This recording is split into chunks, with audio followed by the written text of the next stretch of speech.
Assalamu alaikum everyone, and welcome to topic 3 of our course SCE 548 Industrial Internet of Things. In this module, we will dive into a very essential area, OPC and Edge Deployment. This topic connects two fundamental elements of the IIoT structure. The first one, OPC, stands for Open Platform Communication.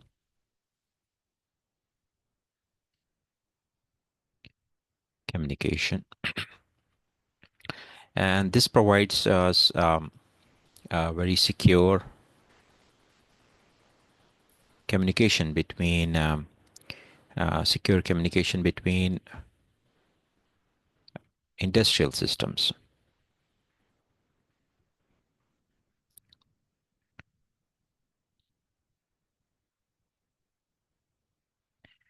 While the second one, the edge deployment, uh, this enables smart processing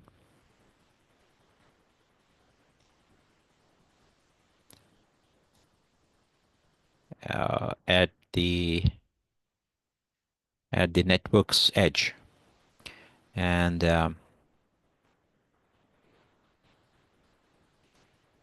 we can say that we are bringing the smartness to close to machines and our devices. So these are the two main topics, OPC and the edge deployment. I would like to highlight the point that these slides are basically based on the original work from Dr. Mohammad Faizan and Dr. Mustafa Al-Shafi, and I have customized them as per our needs in our lab. And what we are going to do is we will focus on some project-based learning, which you are experiencing already in the labs. Okay, activities, and also we include some hands-on on lab with the integration of the Node-RED, Factory IO, and PLC-based systems. And I think in the lab you are actually doing a PLC-based interfacing with the OPC. So for those who would like to explore more deeply, the two excellent resources are listed here as a reference. So let's begin with the background of OPC and why it became such a critical part in industrial automation. All right. So here is a quick overview of what we will be covering in this topic. I have structured them into four main sections, each building on the last one. We will begin with the OPC Classic and OPC UA. This will cover the origins for OPC, why it was created and how it is evolved into the modern, secure, and more flexible version of the OPC UA. Next, we will move on to the OPC server and client implementation example. I will show you some of the practical setups using, sometimes we use tools like Node-RED and UA Expert, and there are so many. How to tie in with even with the Factory IO and a real PLC that we are also experiencing and doing in the lab. So this will help us to visualize how the OPC works actually in the industry, in the real systems. Okay, so here our focus is the real systems. After finishing second part, then we will shift our focus on the industrial IoT edge, what it is and why it matters, and how the edge computing is transforming the industrial control by bringing the processing closer to the machine. So actually, there are two things that it will bring: communication and the processing at the close to the machine. Finally, we will explore the different edge deployment and data flow scenarios. This will include the basically the architecture and what are the communication paths, and how the edge equipment interacts with the field equipment. This is very important. Equipments. Um, and basically in the field equipment and higher level um, of the platforms. So they may include like OPC servers and PLCs and the DCS systems.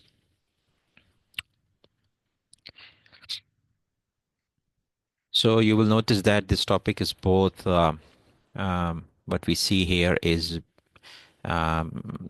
this is both like practical theory as well as it has it is practical.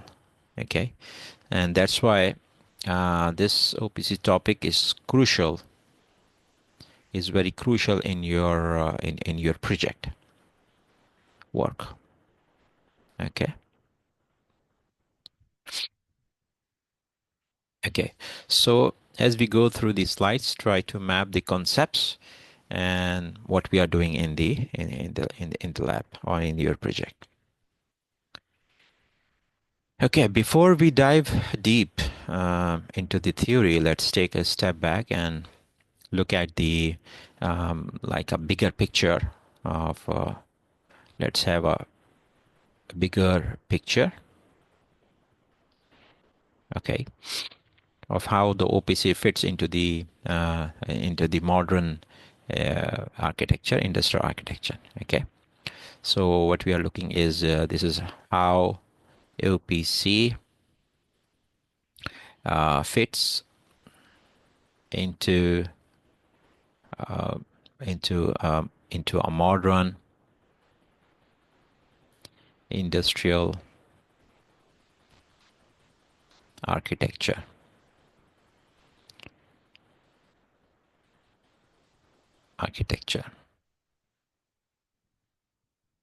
Okay, so this is what we are going to discuss right now.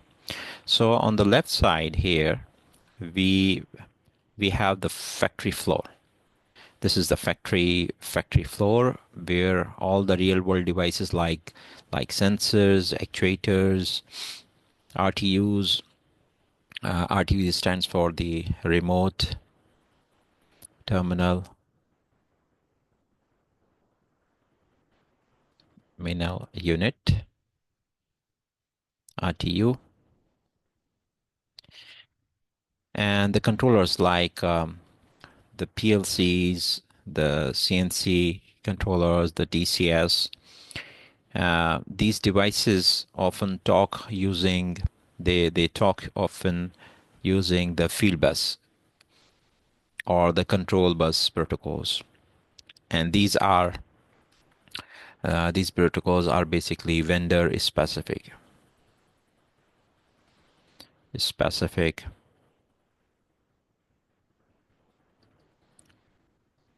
protocols. Okay. Then comes the OPC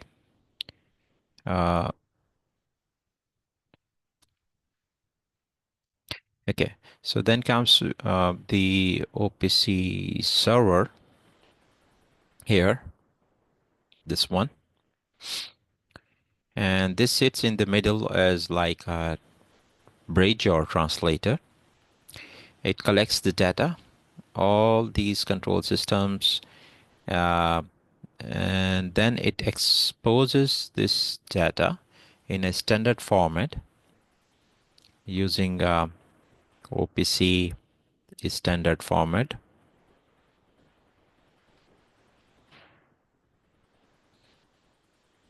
OPC is a standard format to the edge devices. So once the data is available on the OPC server, we can move it to the OPC layer. Okay. This is where we can deploy an IoT gateway. So here we actually deploy an IoT sort of gateway. This one, IoT gateway. And even we can have an OPC proxy, and even run we can even run a local. This is a local analytics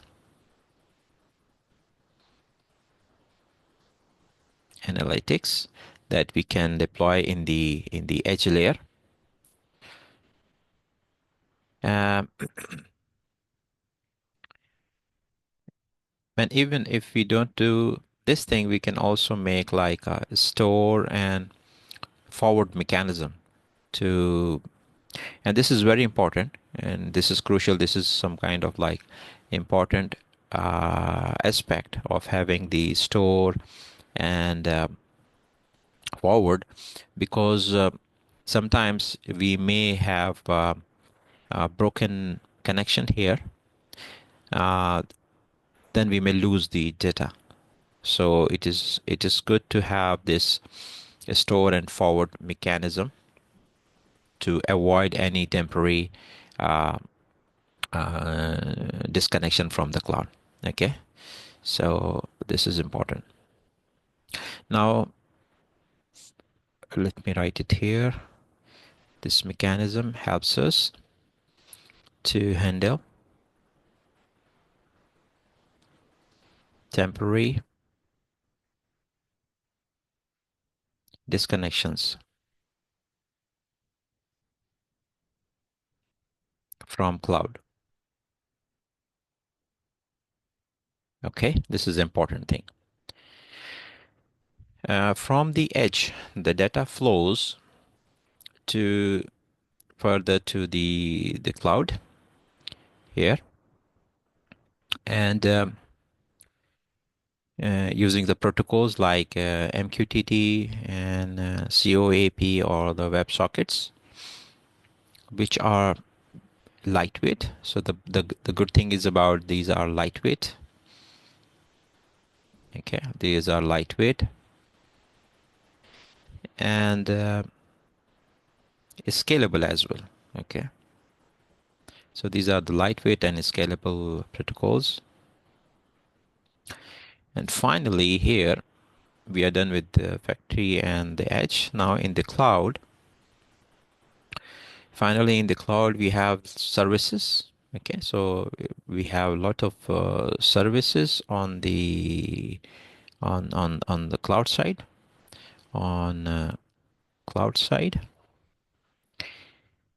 and these services include, for example, the analyticals, sort of analytical platforms, or some kind of like data lakes, big data storage, and it's big data analytics. Here we can do everything from monitoring, to predictive maintenance.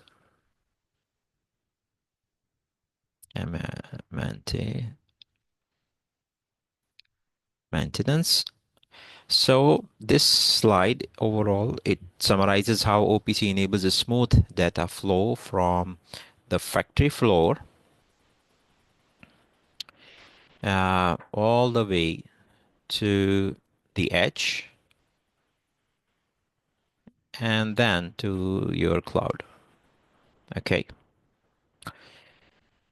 So we will see this structure reflected in the real industrial setups, and we will revisit this model as we go through each topic in this module. Okay, so now in this slide, the slide shows how OPC enables um, full vertical uh, integration. Okay, this is full vertical integration in a plant based. So from the factory floor all up to the enterprise system. At the bottom of the pyramid, we have the factory floor with the field devices like sensors and so we have sensors and we have actuators. Okay, and these devices typically communicate through the industrial field level protocols like the Profibus or Profinet and Modbus, okay, and other two serial and digital interfaces. These field signals go up to the PLC level, where the initial processing and um, some initial processing and control logic is implemented, is handled, and this is where the OPC comes in. And OPC server sits here. Okay, at this level, this is the first interface with the OPC server, and OPC server sits here and makes the data available in a standard way. So the main purpose of OPC server is to make data available in a standard format.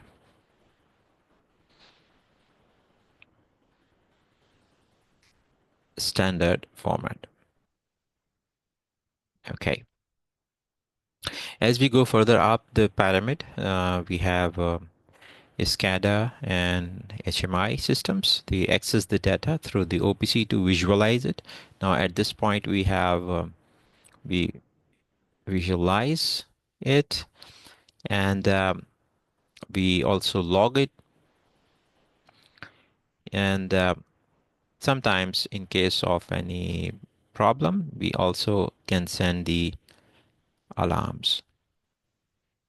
Then we move up to the manufacturing execution level. Okay, manufacturing execution level.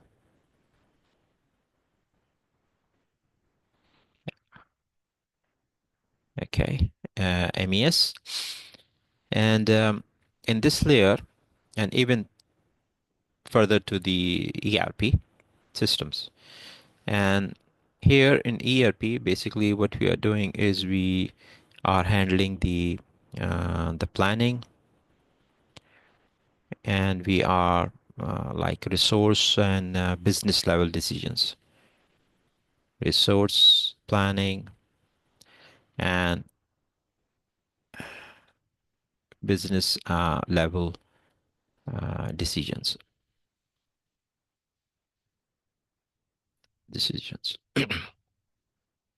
Okay, and finally we also have this element of the cloud. So on this top left, what we see is we see a cloud connectivity along with this pyramid. So OPC UA enables the secure connection to the cloud. Secure connection to the cloud, and now this allows us many things with the cloud. What we can do is we can do like remote monitoring. We can do remote monitoring. We can do cloud-based analytics, and even we can go up and at enterprise level, price level integration. Okay, these are the things that we can do now. So in short, OPC helps us move from the isolated. Okay, at this point we have silos or from OPC. What OPC is doing is OPC helps us to move from isolated control systems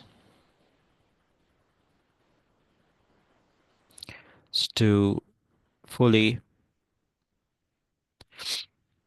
connected enterprise with the data flowing reliably across, and this is a reliable mechanism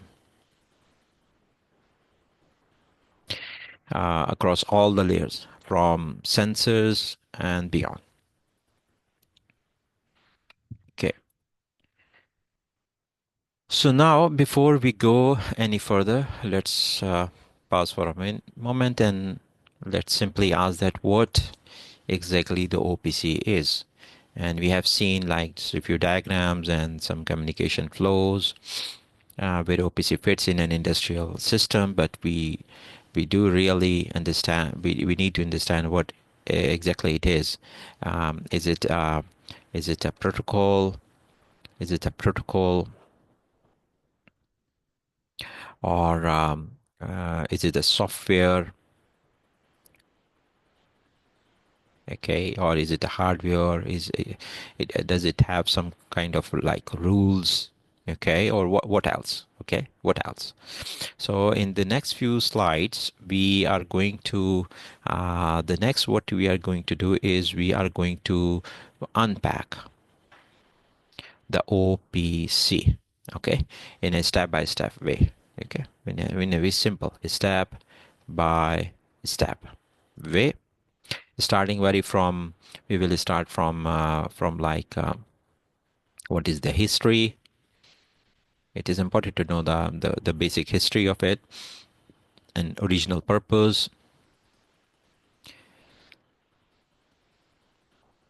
What is the original purpose? What is the history? And then moving towards its evolution into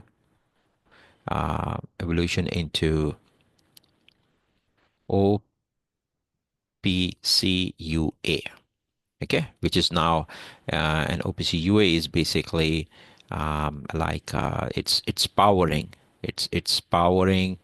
it's powering the industry 4.0 and modern IoT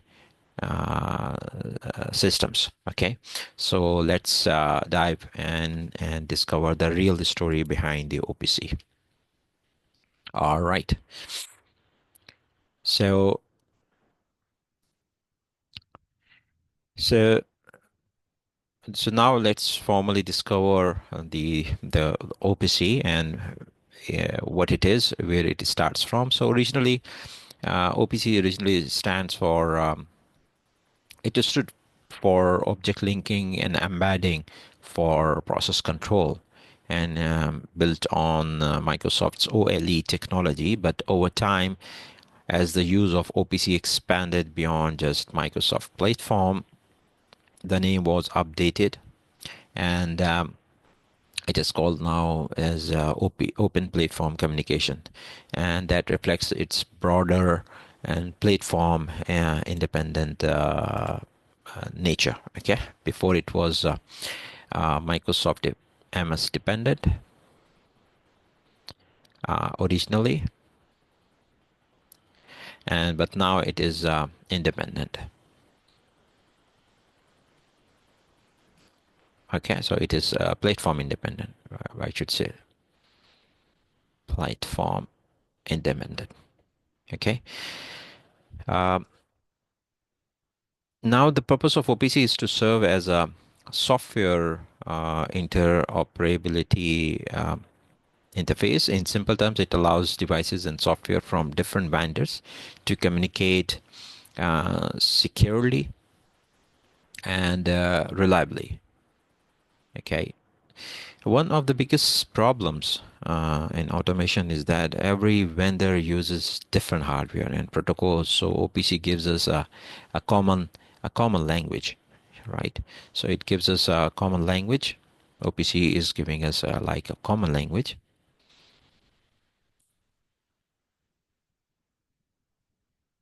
Okay, and to exchange the data regardless of any brand. So most control systems, whether it's like a PLC or TCS or even the SCADA systems, they are now designed to support the OPC standard. These standards are maintained by a global group, which is called OPC Foundation, and it's a consortium of automation vendors, developers, and users who work together to ensure that OPC specifications remain relevant and open. So this foundation enables it makes sure that the OPC specifications remain relevant,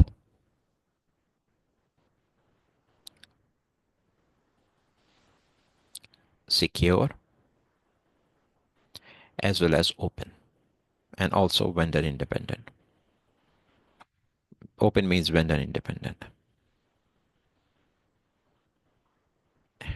Okay, so they started this work back in 1994, and since then OPC has become one of the core it's like a core standard in the industrial automation. So I should write it like this: uh, OPC standard is a core standard in industrial automation. And with Industry 4.0, it is becoming more important now. So the main takeaway that we can have here is OPC is not just a protocol. It is a set of specifications developed by the industry for interoperability and reliability and future-proof integration. Now let's take a look at the how the OPC actually began, because understanding this history helps us appreciate why OPC UA was needed. So back in 1995, a group of major companies like Fisher Rosemount and Simmons Rockwell, uh, they come together and with one clear goal, and the goal was to solve the headache of interoperability between the control system and the software.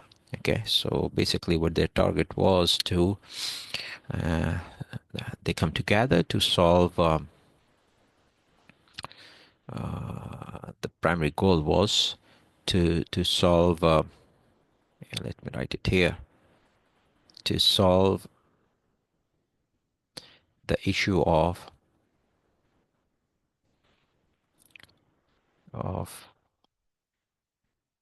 interoperability between control systems and the software. Okay, so at that time, most systems were vendor logged. Okay, it was previously, historically, the most systems were vendor logged,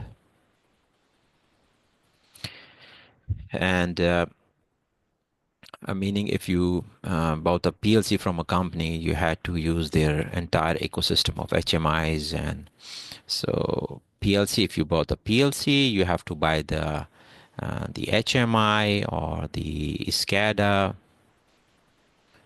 from buy and use from same vendor. So this was the previous history, okay, historically. To solve this issue, um, so these companies decided to define a software model. Okay, so the solution was, let's define a software model.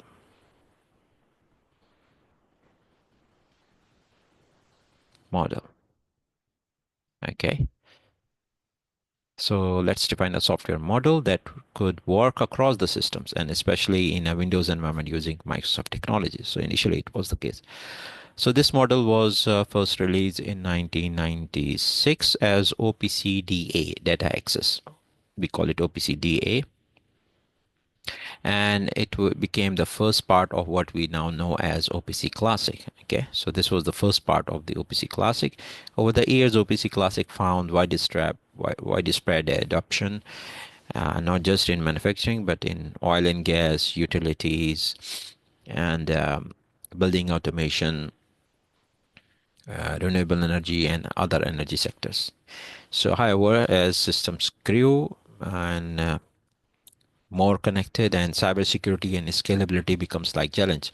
So, but there were one problem solved, one problem solved, but new challenges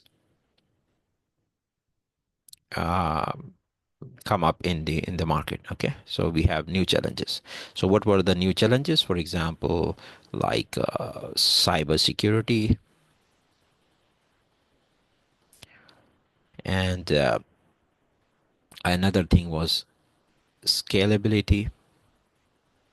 Okay, so they were become challenges, and the OPC Classic was OPC Classic cannot handle these things. Okay, OPC Classic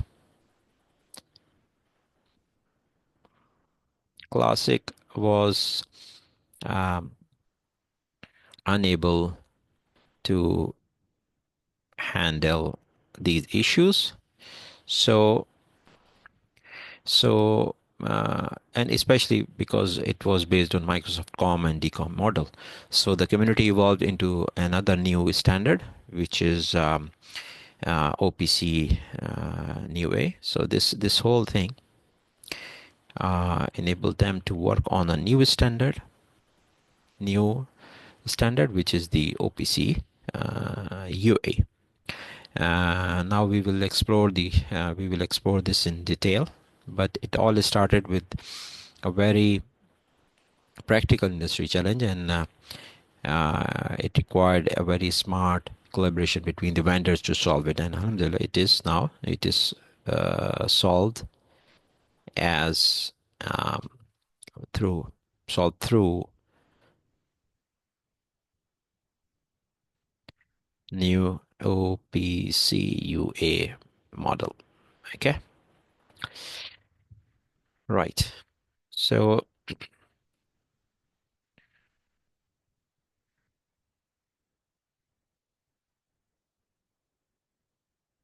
why do we really need OPC in the first place? This slide will explain it beautifully with a comparison. On the left side, we see typically a situation before OPC. Okay, so this is before OPC. So before OPC, what was the situation? Suppose that this is our HMI, human machine interface, and we need to connect to the two PLCs. PLC number one, it is from ABB, and the second PLC is from PLC2 is from Siemens. Okay. So when we need to connect Allen Bradley PLC and the Siemens PLC with the HMI, we what happens is we need two separate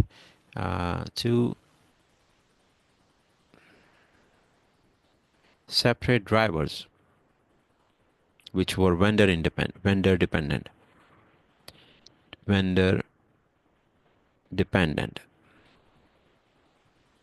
Okay. So vendor dependent, two separate drivers were needed. One, this is for the AB driver, and the other one is the Siemens driver.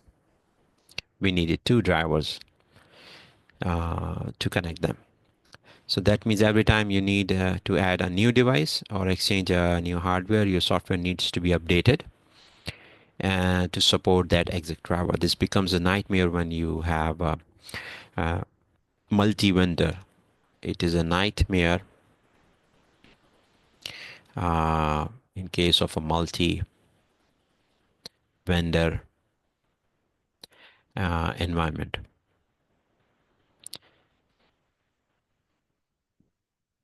And this is basically, this scenario is common. Okay, this is common, very common industrial scenario.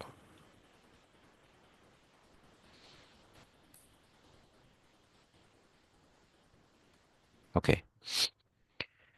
Now, on the right side, after the OPC, on this right side, we see what happens with the OPC in the picture here. You see, the OPC follows like a client. This is OPC client now. Okay, and here we have OPC server. Right. So the OPC basically follows a client server mechanism, and the OPC server handles all the traffic coming from the both of the PLCs, and HMI simply needs to talk to the to the OPC server. Okay, and the only thing we need is we need an HMI OPC client at the HMI level. So in short, OPC decouples the HMI from the hardware and making the whole system, this whole thing, the benefit is the system is now more modular, and it is more scalable. Okay, so there is one more key concept I want to highlight here is OPC is not a traditional protocol like Ethernet or the Modbus. Instead, you can consider OPC as API. Okay, so this is like a software model. It is a application programming interface. We can think about it, and that means it sits on top of your network, and it provides the high level of abstraction, right? And this makes our life easier, and when it comes to the integration to the systems. So whether it is OPC Classic or OPC UA, this standard interface principle remains the same, and it's what has made the OPC successful in the industrial automation environment. Okay, so now let's go a bit deeper into the how OPC works, and that's through a client server architecture. OPC follows a standardized structure where the OPC server acts like a middle layer between the actual device, let's say the PLC, and the client software that needs the software. Okay, so maybe there is some kind of a client software that needs the data. Okay, so we make the communication through the OPC client and server model. Okay, so OPC follows a standardized structure, and where the OPC server acts like a middle layer between the actual device, say a PLC, and the client software that needs the data. So you can think of the OPC server as the so one of them is the data provider. So if we see that the first comes the OPC server, so OPC server is basically a data provider.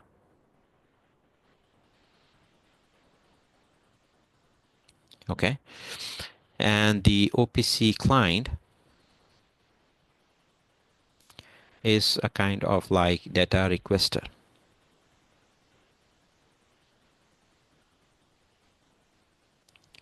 Okay, so this is similar to a master-slave relationship where the client makes a request and the server responds with the data from the connected device. Now, one question I usually get is does OPC eliminate the need of the drivers altogether? The answer is no. So, uh, but there is really a difference between it. Instead of every vendor writing different drivers for every application, they just need to support the OPC interface. So so for example, Siemens will develop, for example, their own OPC server for their PLCs. Okay, so let's say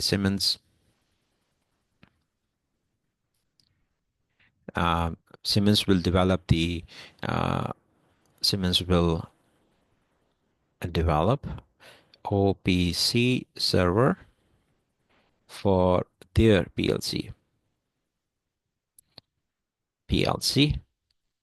using their own native driver on one side, using their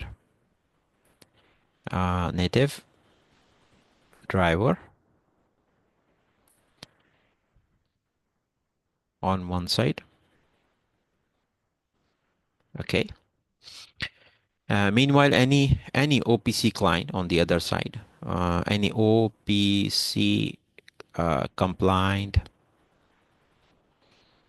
HMI or SCADA software can directly come and talk to this PLC because it is OPC client, no matter who is building it. So that means the effort is reduced. The effort is reduced drastically. Even vendor just focuses on one side. Okay, so there are in OPC there are two sides. So vendor only needs to implement their own OPC interfaces. So one OPC server per product line and one OPC client interface on the user side. So the rest of the communication works seamlessly uh, thanks to the OPC standard. So this structure is what has made the OPC's powerful enabler. It is basically a powerful enabler for the interoperability uh, of our systems, of industrial automation systems. Now let's look at take a closer look at the client server architecture diagram of the OPC, uh, OPC in a real industrial environment. At the bottom of the diagram, we see that at the bottom of the diagram, what we see is we see the field layer. This is the field layer. This one, the field layer. All of this is our. This is all field layer. Okay. This one, this one, this one. Okay, these are all the field layers where we have uh, this is where we have the PLCs. We have the PLCs, DCS. Uh, they are connected to the actual machinery. The writing is slow on this device. uh, pardon me. So the PLCs and DCs are connected with the actual sensors and machines, and these field devices actually communicate with their native protocols. So there might be like this is Modbus communication. Okay, this one is Modbus communication. This is Foundation Field Bus communication. Okay, this is Profibus communication.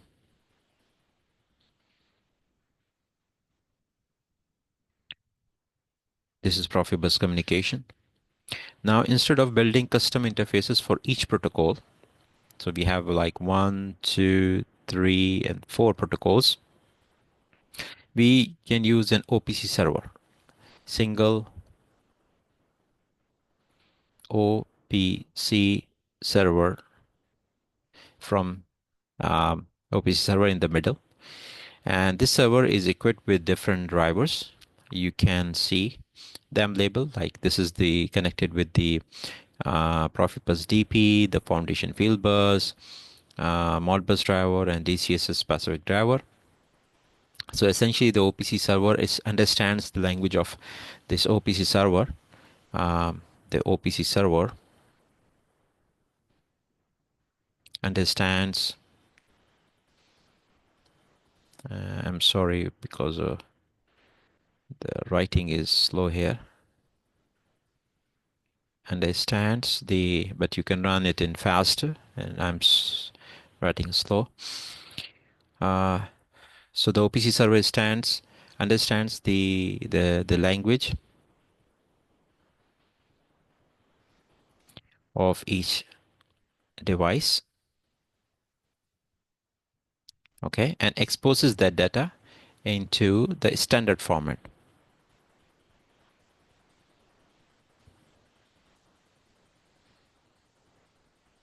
For example, there are like 4 languages here, and here you have the 1 language. Okay.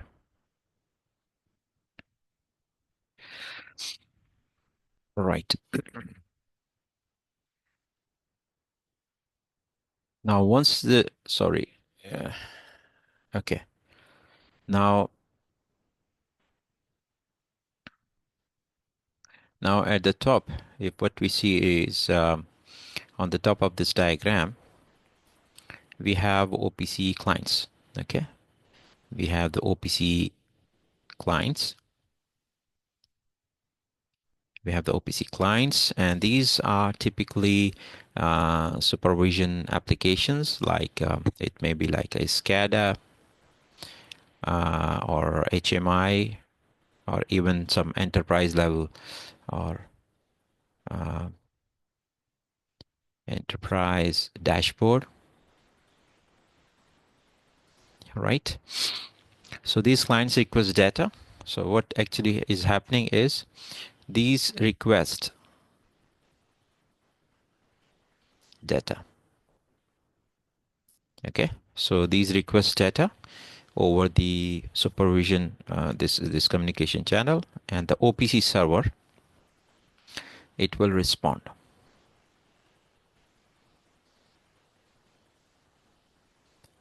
and give the data, regardless of the protocol used at the field layer. Okay, so whatever is happening is regardless of protocols,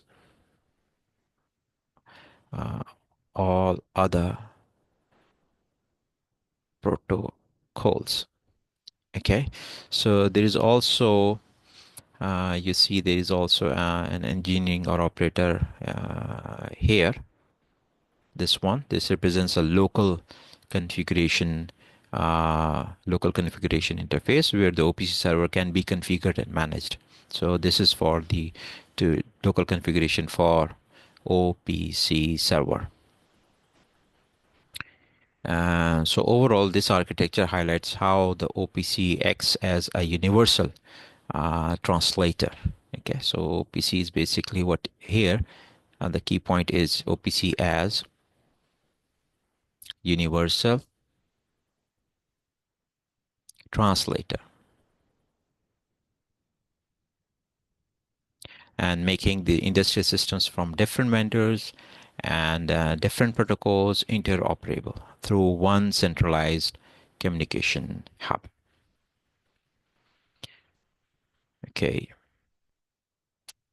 so I will stop it here and then we can continue recording the next slide in the next section. Thank you very much.